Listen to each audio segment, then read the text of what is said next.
Hi, good morning. Thank you for joining me again today. My name is Ramon Somoza. Great video for you guys today. I think you're going to really enjoy it. You're going to get a lot out of it.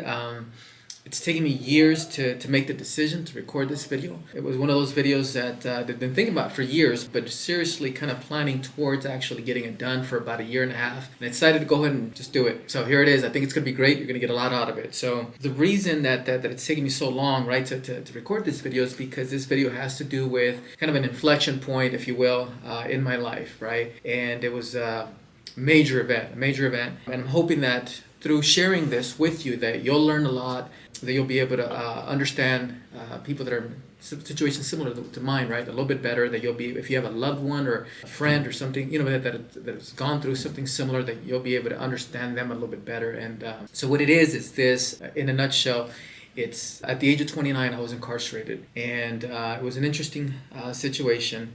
And in this video, we're just going to go over some of the highlights, right? And as we get to know each other better, I'll explain more and more to you, some of the lessons, some of the things that maybe you didn't know, right, about the criminal justice system, the entire experience, what it's like. But I'll start off with just giving you some context. I got all my notes here, so I'm ready to go. Like I said, this won't cover everything, but it'll cover some of what I'll be diving into a little bit more in the future. So some background, some context, right, to the situation. And that's what I'll start with, and then I'll go into the actual incarceration experiences, lessons, and we'll end on a high note, right? And like I said, there'll be more videos to come. So at the age of 29, I was engaged recently. Well, towards the beginning and middle of and this is in 2009. I was engaged, and then right at the end of 2009, I was just recently married, right?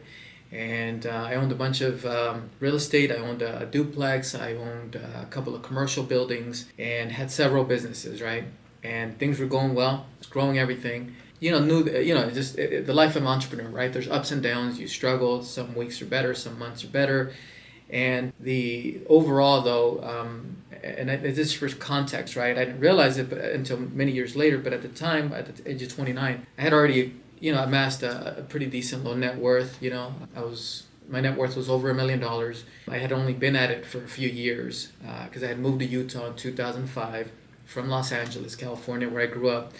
Had graduated from USC with an accounting degree and decided not to become an accountant, right, an auditor, and decided to become an entrepreneur instead. So anyways, so that's the context and kind of where my life was at the time. Anyways, one of the businesses that I had at the time was a venue where we did large events. It was the largest of its kind in this entire county.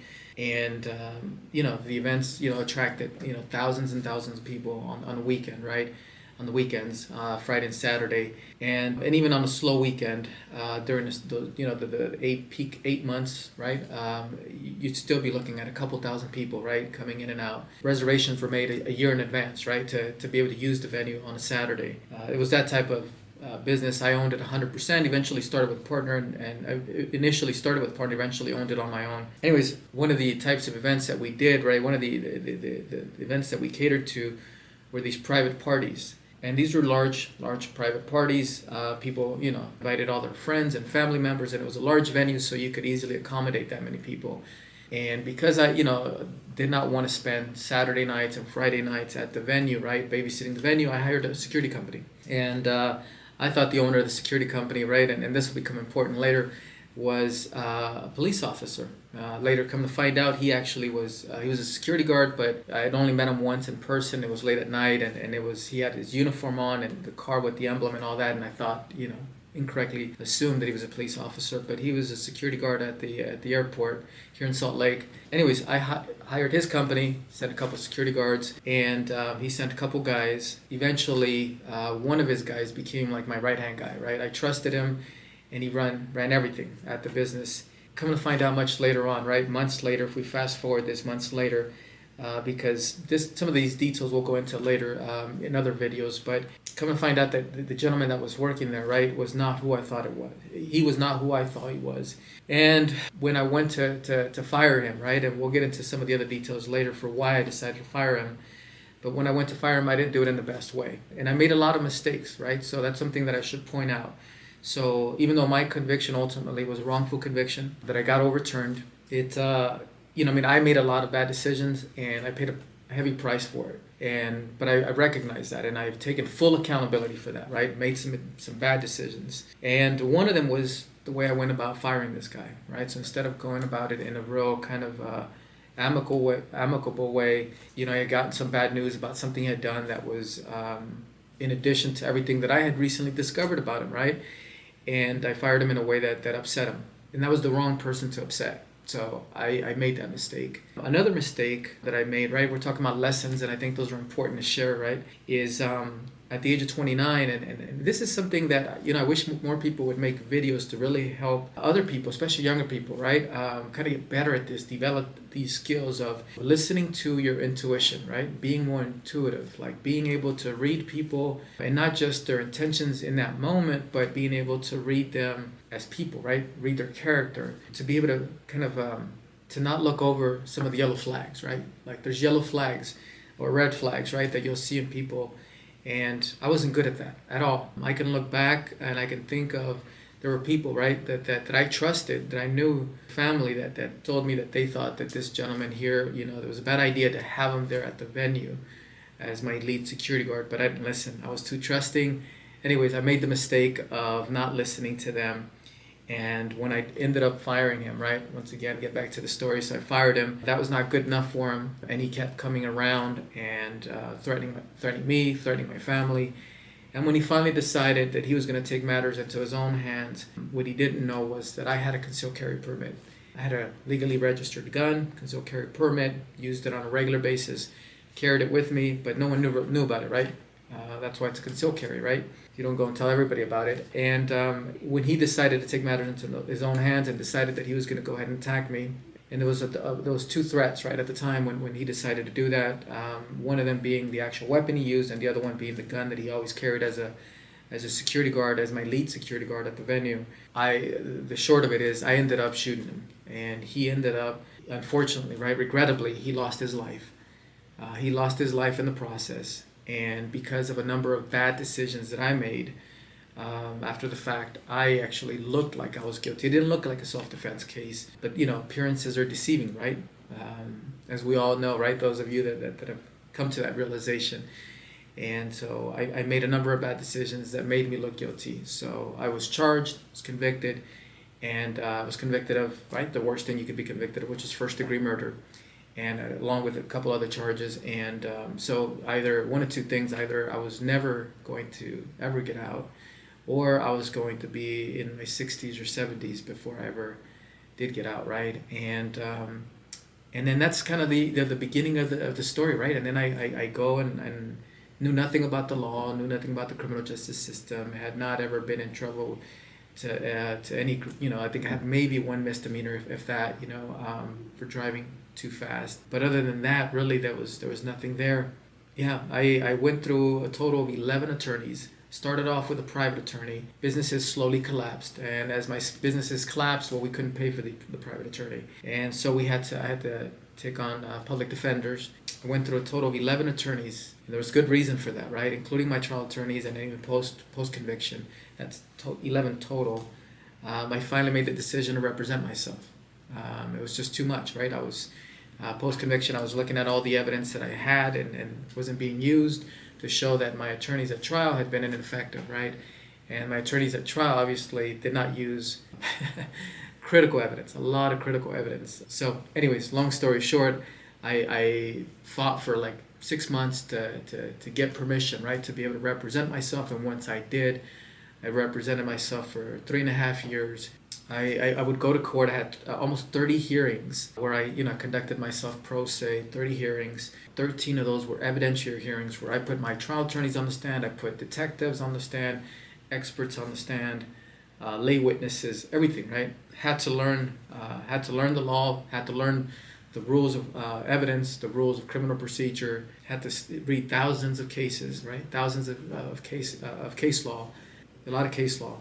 And in the process, I started getting pretty good, right, at understanding this stuff. There's certain concepts or principles in the law, certain doctrines within the law that I understand better than maybe some attorneys, right? Just because some attorneys are not trial attorneys, right? Most attorneys, they work towards a plea.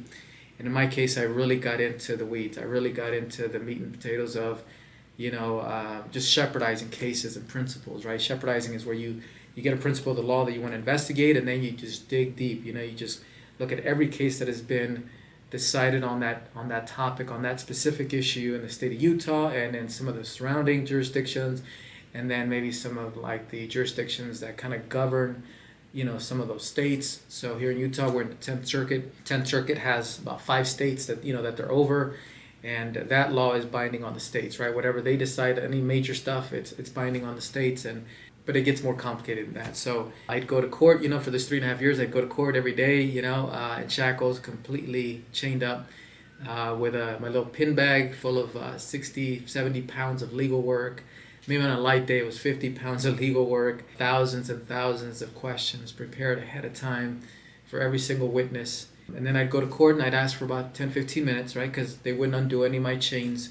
So for 10, 15 minutes, do the best I could, right? To take everything out of the pin bag and lay it all out right in that big desk where normally you would have 2 or 3 attorneys, and then sit back, let them know that I was ready, and then I would go ahead and represent myself. I learned how to present evidence, which sounds easy, but there's a process, right? I tried to introduce my very first exhibit, and it got denied. And between courts, I would listen to these CDs. I would request a recording of the previous hearing, and then I would study to see what I did wrong and try to understand, and I'd read more books and more case law and more rules and all of that. And eventually I got good at presenting evidence, and where I couldn't, I was not even able to introduce one single piece of evidence. I got to the point where I got about 100, just under 100 exhibits into evidence by the time it was all said and done. Yeah, it was an overwhelming experience. It was an incredible experience. I learned a lot in the process, of going through this journey, right? I've decided that, I want to dedicate my life to being able to, shed some light on some of these hidden, flaws in the system, right? That you just don't hear too many people talk about, right? There's certain things that people do talk about, and others that people don't. And I think there's ways to be able to fix the system, right, that's in place, without breaking the system, right? There's some things that, that need to be, some nuances that need to be fixed. Breaking the system, not only is it an unsurmountable task, but it wouldn't necessarily be a good thing, right? So anyways, learned a lot of great lessons in the process of representing myself. And one of them that I can tell you is taking accountability. So that would be probably one of the first ones, is taking accountability. And I've done that. I recognized, right, the mistakes that I've made, and I'm ready to accept that, and to reconcile that with the losses that came from it, right, the collateral effect, and take responsibility and for what's happened, right. Secondly, I think it's important not to have the victim mentality. Yes, stuff happens sometimes that's not fair. Stuff happens that's not favorable, but you know what I mean? Like, if you choose to adopt that victim mentality, it won't lead to anything good. It just won't. I maybe in the short run, but not in the long run. So that's something that I definitely would highly recommend. We'll talk more about that as we get to know each other more. And the third lesson is there's a lot of lessons, right? But the third one, I think, would have to be the power of perseverance. There's a quote that I used to read every day, right, when I was incarcerated. And I should point this out. I was incarcerated for a total, from beginning to end, just shy of 12 years. But there's a quote, right, that I read for years and years. I had it in front of me, and it was a quote. I think it was Winston Churchill, and it said, and this was one of many quotes that I would read over and over, right, including poems that I would read over and over. But this one says, the world makes way for the man that will not quit. And this is a quote that I fell in love with before ever being incarcerated, and the reason I fell in love with it was because I could see that it was true. I'd seen it over and over, reading books and reading biographies and watching documentaries, and great people, right, that have accomplished some amazing things, and that was one that I held on to, right, that family member sent it in, and I had it, cut it out, had it with me for years.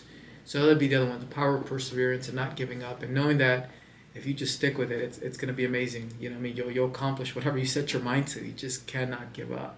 So anyways, I hope this was helpful. And just to kind of recap a little bit, just kind of what we talked about right now. So my goal, right, with this video here and with this channel is to tell you guys a little bit about what what I went through in my life, so that maybe it could help you understand, right, kind of better, understand the criminal justice system better, understand kind of how it can be improved.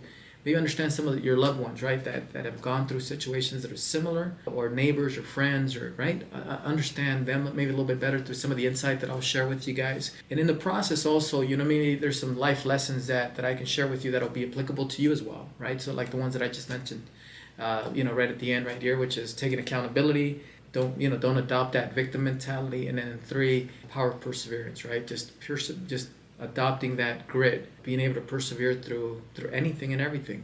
Anyways, I hope this was helpful. I hope that this is the beginning of a great relationship, a friendship that we're going to build. You'll get to know me, and then through your comments, I'll get to know you.